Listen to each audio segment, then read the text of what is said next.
Қазақстан электролиз зауытында алюминий өндірісінің қуаттылығын арттыратын жаңа кәсіпорын бой көтереді. Бұл энергия сыйымдылығы жоғары технологиялық өндіріс болмақ.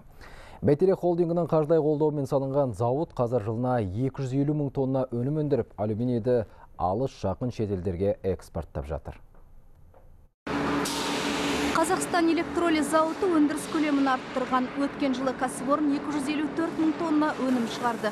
Биыл бұл көрсеткішті 4 мың тоннаға арттыру көзделген. Ал 2010 жылы Қазақстанның даму банкі Қазақстан электролиз зауытына 15 жыл мерзімге $400 миллион көлемінде қаржы салған еді. Компания вышла на производственную мощность. Бұл Қазақстанда балама шоқ кәсіпорын, оның жылдық қуаттылығы 250 мың тонна. Бүгінде компания өндірістік қуатына шықты. Оның өнімі Лондонның металл биржасында бағаланады. Жалпы алғанда Қазақстан үшін қосымша құны жоғары, экспортқа бағытталған өнім шығару аса маңызды.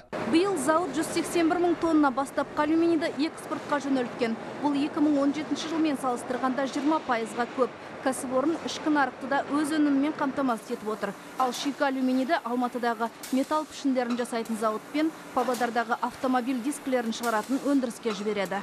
Бүгінгі күні біздің экспорт мөлшері 90%.